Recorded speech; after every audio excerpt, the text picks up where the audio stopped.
नमस्कार, सत Shyamala news channel के दर्शकों का स्वागत है।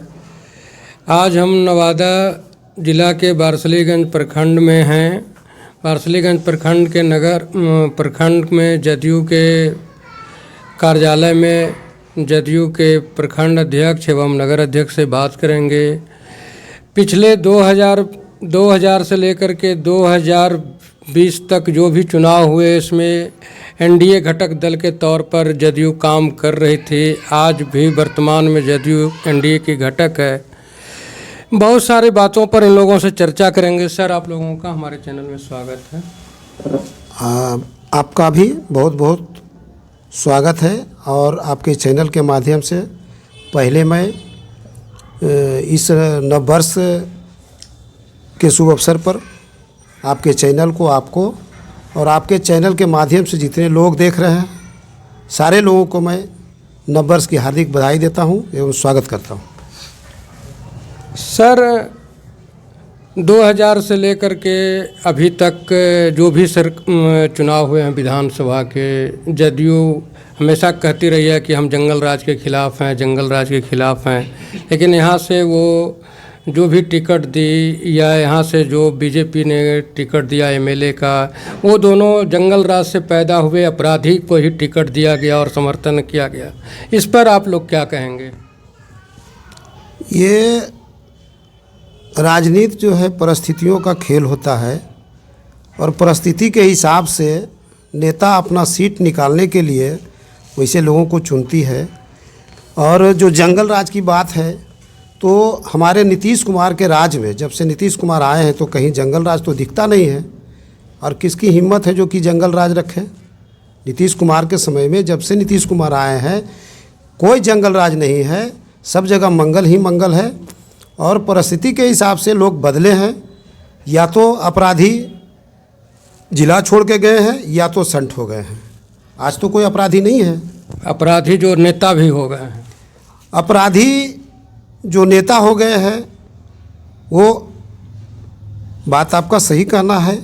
जब नेता हो गए और वही संरक्षण अब दे रहे हैं लोगों का, जब नेता हैं तो अब नेता हैं, अब उनको हम क्या कह सकते हैं। आपके एमएलसी हैं, आपके विधायक भी रहे हैं, लेकिन नवादा नगर, बारसलीगंज नगर में मर्दों की तो बात छोड़ दीजिए, महिलाएं जो दूर दराज से आती हैं बाजार करने के लिए, उनके लिए समुचित शौचालय की व्यवस्था नहीं है। इस पर जदयू के आप नगर अध्यक्ष हैं सर, इस पर आपका क्या राय है? हम लोग इस पर यहाँ के जो नगर परिषद के लोग हैं उनसे हम लोगों ने चर्चा किया है इन बातों पे, और ऑलरेडी एक इसी पहल का नतीजा है कि एक शौचालय का निर्माण थाना के पास में हुआ भी है और लोगों की जनसेवा में समर्पित भी है। और जगह लोगों ने के द्वारा जगह का चयन किया जा रहा है। यह पुराना बसावट है जिसमें उस तरह का ओपन स्पेस गवर्नमेंट को अवेलेबल नहीं हो पा रहा है। जहाँ कहीं पर भी ओपन स्पेस अवेलेबल होगा, नगर परिषद के लोगों ने आश्वासन दिया है कि शौचालय का निर्माण किया जाए, चाहे वो महिलाएं हों या पुरुष हों। शहर के स्वच्छता के लिए शौचालय अति आवश्यक है। हम लोगों ने इस पहलू पर नगर परिषद के जो कार्यकारी अधिकारी हैं उनसे चर्चा किए हैं, उनसे बातचीत हुई है और आगे इस पर विशेष प्रोग्राम करने का हम लोगों ने उनसे अनुरोध भी किया है। और एक चीज़ है, वारसलीगंज में इसकी पहल पर जो है नगर परिषद के द्वारा भी एक दो जगह पहले तो व्यवस्था कुछ भी नहीं था, शौचालय की पेशाब खाने का व्यवस्था की गई है, जो आप पोस्ट ऑफिस के पास दे सकते हैं। बहुत अच्छी व्यवस्था है। और एक दूसरा माफ़ी गली के सामने वो जो है राकेश बाज के पीछे, वहाँ भी व्यवस्था की गई, वो अच्छी व्यवस्था है, देखा जा सकता है। पिछले लगातार कई वर्षों से स्नातक कंस्टिट्यूंसी से आपके एमएलसी रहे हैं और अभी भी हैं। उनके द्वारा बारसलीगंज नगर या प्रखंड में क्या योगदान रहा है, उस पर आप हमारे दर्शकों को बताएं। मैं बता दूं सबसे पहले आपको कि मुझे 2-4 महीना ही हुआ है प्रखंड अध्यक्ष का कार्यभार हम लोग संभाले हैं, ये नगर का बने हैं और दोनों मिल करके सबसे पहले ग्रास रूट पर अब काम करना शुरू किए हैं। पहले वारसलीगंज में जदयू की कार्यालय भी नहीं थी, हम लोगों ने कार्यालय खोला है और ग्रास रूट पर जाकर के काम करना शुरू किया है।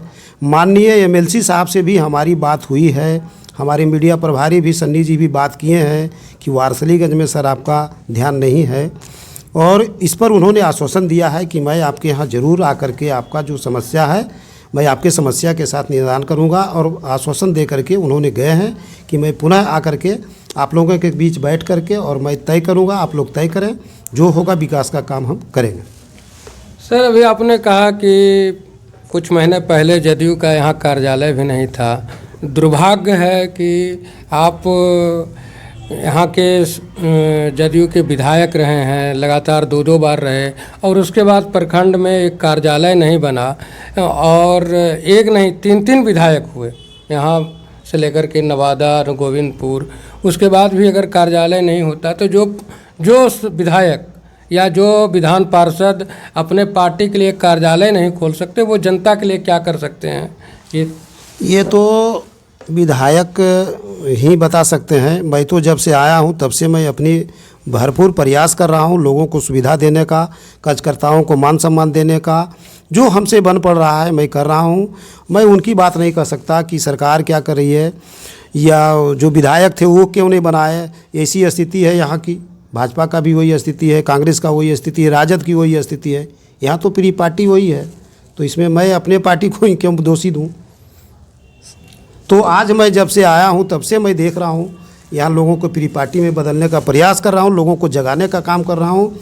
बूथ स्तर पर अभी मैं लगा हुआ हूँ, कल मेरे प्रभारी भी आए थे। बूथ स्तर का काम हम लोग बैठ करके इस तरह से कमेटी देखिए बना रहे हैं। हर पंचायत से 11 लोगों की कमेटी, बूथ कमेटी, सारे चीज़ बना बैठ करके कार्यालय में हम लोग काम कर रहे हैं। और कल भी आप देखे होंगे इस चीज़ को कि हम कल भी कार्यक्रम कराए, जो कैसा रहा वो आप ही बता सकते हैं। सर, जदयू के राष्ट्रीय नेता, राष्ट्रीय अध्यक्ष जो अभी वर्तमान हैं, उन्होंने कुछ साल पहले पूरे बिहार से एक हवा खड़ा किया कि नाखून और बाल काट करके गुजरात भेजने का, ताकि बिहार के डीएनए को सही डीएनए सत्यापित किया जाए। उस पर क्या परिणाम हुआ? डीएनए हमारा खोट था या फिर नीतीश जी के नियति में खोट हुई कि जिसने बिहार के वासियों पर डीएनए का खराब होने का आरोप लगाया, उसके साथ नीतीश जी ने फिर से हाथ मिला लिया? देखिए, ये डीएनए की बात जो है बिहार को बदनाम करने का एक प्रोपेगेंडा है जो आज से नहीं बहुत दिनों से चल रहा है। बिहारी कहना एक समय में गाली माना जाता था। अगर आप दिल्ली चले जाते तो कोई भी आपको टीज करने के लिए लोग बोलते थे वो बिहारी है ना। अब देखिए इसमें हुआ क्या कि जब प्रधानमंत्री जी ने माननीय मुख्यमंत्री जी के ऊपर प्रश्न किया तो माननीय मुख्यमंत्री जी ने बिहार के अस्मिता और प्रतिष्ठा की रक्षा करने के उद्देश्य से बिहार के लोगों को नाखून और बाल भेजा, जिससे बिहार के लोगों की प्रतिष्ठा बहाल रहे पूरे भारत में नहीं विश्व में। बिहार एक ऐतिहासिक जगह रहा है। बिहार का इतिहास बहुत प्राचीन है, गौरवशाली है। उस इतिहास को पुनर्स्थापित करने का प्रयास माननीय नीतीश कुमार ने किया और उस पर जो आंच आया था माननीय प्रधानमंत्री के द्वारा, उसका जवाब देने का प्रयास किया गया कि बिहार का डीएनए क्या है। आज 20 साल से बिहार के लोग माननीय मुख्यमंत्री में भरोसा रख रहे हैं। यही बिहार का डीएनए है। और जो बिहार बदहाली की स्थिति में आया था, उस बदहाली की स्थिति से उबारने वाला जो डीएनए है उन माननीय नीतीश कुमार का है। नीतीश कुमार का जो एलिजियंस है, मतलब क्या कहिएगा, जो कमिटमेंट है वो बिहार की जनता के प्रति है, बिहार के लोगों के प्रति है, किसी मुख्यमंत्री प्रधानमंत्री के प्रति नहीं है। बिहार का डेवलपमेंट कैसे होगा, यहाँ के लोगों का विकास कैसे होगा, उस पर माननीय मुख्यमंत्री ने बहुत काम किया है। और एक बात और बोल रहे हैं, जैसे आपने एमएलसी साहब के बारे में कहा, एमएलसी साहब का पूरा मगध प्रमंडल है। स्नातक क्षेत्र में उनका जो क्षेत्र है केवल 3 जिला है, नवादा, पटना, नालंदा, 3 जिला है। 3 जिला में एक एमएलसी साहब के फंड से काम नहीं होता है। आप जब एमएलसी का चुनाव में वोट करते हैं या एमएलए में वोट करते हैं तो सरकार का जितना योजना चल रहा है वो सब उसी में शामिल होता है। आज हम लोग जब 2005 तक बारसलीगंज से हम लोग जब नवादा जाते थे तो 2 घंटा में भी पहुंचते नहीं थे, गाड़ी हिचकोला खाते चलता था। आज कितने देर में पहुंचते हैं? 2 घंटा में तो हम लोग पटना पहुंच जाते हैं। ये नीतीश कुमार का डेवलपमेंट का काम हुआ, स्कूल, कॉलेज, अस्पताल, और सबसे बड़ा डेवलपमेंट वो है मानव विकास। मानव विकास पर बिहार सरकार ने जितना काम किया है शायद ही कोई कहीं हुआ होगा। इन्होंने लोगों को प्रेरित करने के लिए स्टूडेंट क्रेडिट कार्ड योजना, पोशाक योजना, छात्रवृत्ति योजना, मैट्रिक पास करो 10,000, इंटर पास करो 25,000, ग्रेजुएट पास हो जाओ 50,000, इस तरह से लोगों इन्होंने गार्जियन की तरह यहाँ के बच्चों का परवरिश किया, पढ़ाई लिखाई का ख्याल रखा। ये मानव विकास आने वाले समय में बिहार नहीं देश को बदल करके रख देगा, ये मेरा विश्वास है। उच्च शिक्षा के लिए 4 लाख, उच्च शिक्षा के लिए आप 4 लाख, तो इस तरह से नीतीश कुमार, आप भी श्याम जी, सौभाग्य है आपकी, आप इसी वारसलीगंज के हैं और आपने 2005 से पहले देखा होगा वारसलीगंज किस स्थिति में थी, आज किस स्थिति में है। तो माननीय नीतीश कुमार, हमारे नीतीश कुमार जो है बिहार के, हमको लगता है कि इस तरह के मुख्यमंत्री शायद मिलेंगे या नहीं, लेकिन हम कहेंगे आम जनता को हम संदेश देना चाहते हैं आपके माध्यम से कि लोग नीतीश कुमार में 20 साल से लगातार आस्था रखे हैं और 25 से 30 फिर से नीतीश में हम लोगों का नारा है और पुनः नीतीश कुमार आएंगे, इसमें कहीं कोई अथी नहीं है, फिर से नीतीश कुमार आएंगे 25 से 30। 2010 में जदयू का 115 विधायक थे, उसके बाद नीतीश कुमार ने शराबबंदी लागू किया। शराबबंदी के बाद इनका ग्राफ गिरता गया। आज स्थिति ये है कि ये 50 के आंकड़े पर भी नहीं हैं। इसके लिए आप क्या कहेंगे? और साथ में शराबबंदी वास्तव में है या केवल कागजी खेल है? देखिए, जहाँ तक बात है शराबबंदी का, कानून बनाया जाता है। कानून इस देश में मर्डर करने का भी नहीं है, बलात्कार करने का भी नहीं है, मानव को हरास करने का नहीं है, लेकिन क्या आज तक किसी ने रुका है? क्या मर्डर नहीं हो रही है? कानून बनती है तो कानून के हिसाब से, कानून का जो उल्लंघन करते हैं उनको सज़ा भी मिलती है। तो इसी तरह से कानून मेरा है और उसका उल्लंघन अगर जो करते हैं उनको सज़ा मिलता है। और हम तो समझते हैं कि शराबबंदी से बहुत लाभ हुआ है लोगों को। एक एक घर बहुत सा ऐसा था जो सुधरा भी है, और हम लोग रास्ता चलते थे तो निशेबाज हम लोगों को गाली गलौज करके निकल जाते थे, लेकिन आज वो स्थिति तो नहीं है। इससे तो आम लोगों को बहुत रक्षा मिल रहा है, बहुत सुरक्षा हो रही है। सुशासन में प्रशासन चुस्त और दुरुस्त, ये बात कही जाती है। अभी बिहार और झारखंड का बॉर्डर नवादा में रजौली इलाके में है। रजौली से शराब के खेपे पार हो जाते हैं और वो खेपे वहाँ नहीं पकड़े जाते हैं बारसलीगंज के प्रखंड के किसी गांव में, नगर के किसी मोहल्ले में। इस पर प्रशासन और शासन कितना चुस्त और दुरुस्त है, आप हमारे दर्शकों को बताएं। देखिए, ये 2 स्टेट की सीमाएं पूरी तरह से सील नहीं है। सड़क मार्ग से भी लोग आते हैं, सड़क के बजाय दूसरे मार्ग से भी लोग आते हैं। जो गलत करने वाले लोग होते हैं वो अपने लिए अपना रास्ता बनाते हैं। हो सकता है कि सड़क मार्ग से नहीं आकर के हमारा जो चेक पोस्ट होता है वो सड़क मार्ग पे होता है। अब मान लीजिए कि कोई दूसरे रूट से, जंगल के इलाके से कहीं से आ गया, तो उसके लिए पुलिस हर एक जगह मुस्तैद है, प्रशासन काम कर रही है अपना। और एक फुल प्रूफ सिस्टम बनाने का प्रयास माननीय नीतीश कुमार ने किया। और सबसे बड़ी बात क्या है, आइडियोलॉजिकल लेवल पर लोगों को तैयार किया कि आपको दारू नहीं पीना चाहिए, शराब नहीं पीना चाहिए, लोगों को जागरूक करने का प्रयास कर। ये पहले हमारी समझ से शायद पहले मुख्यमंत्री हमको समझ में आ रहे हैं आज के ज़माने में, जिन्होंने व्यक्ति विकास के लिए भी लोगों को कहा कि दहेज मत लो, क्या कहते हैं, अपने बच्चों को पढ़ाइए, शराब मत पीजिए। शराब नहीं पीने का नारा तो हमारे गांधी जी ही दे दिए थे।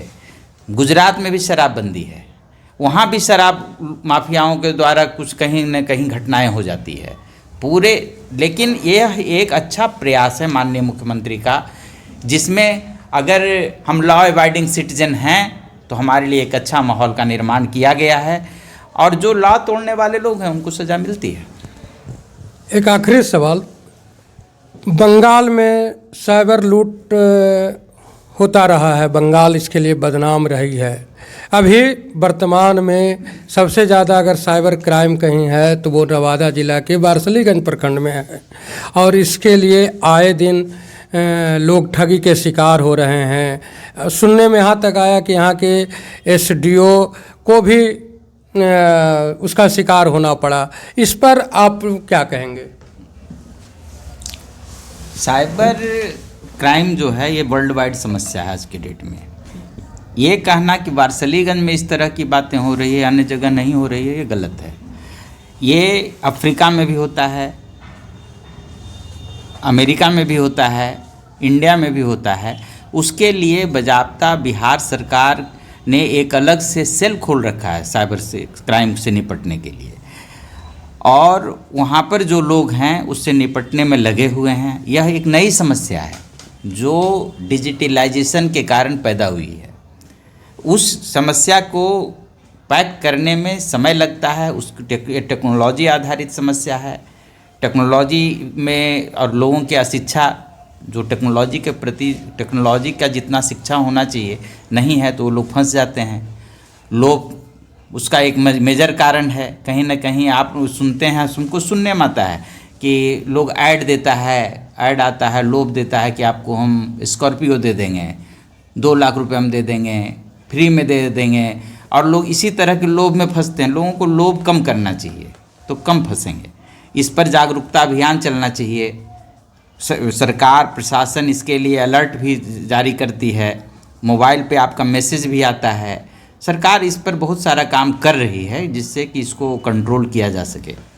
सरकार आपके हर मोबाइल के रिंग टोन पे पहला साइबर से बचने का ही संदेश दिया जा रहा है हर व्यक्ति को। ये एक बड़ी समस्या है। तो इस समस्या से समझने के लिए, लोगों को समझाने के लिए हमेशा जो है सरकार तत्पर है, इस प्रकार कर रही है। और आए दिन जो है आप श्याम जी भरोसा कीजिए, हमारी सरकार इस पर भी प्रतिबंध लगाने में कामयाब होगी, समय लगेगा। आप लोगों ने हमारे दर्शकों के लिए अपना कीमती समय दिया, इसके लिए धन्यवाद। बहुत बहुत धन्यवाद आपका भी श्याम जी। आप आते रहें और इसी तरह से आपका स्वागत हम हमारे द्वारा, हमारे टीम के द्वारा आपको बधाइयाँ, और आपके चैनल के माध्यम से जदयू की ओर से, जदयू प्रखंड कमेटी की ओर से आपको बहुत बहुत बधाई। सत श्यामला के दर्शकों से आग्रह है कि आप सब्सक्राइब करें, शेयर करें। धन्यवाद।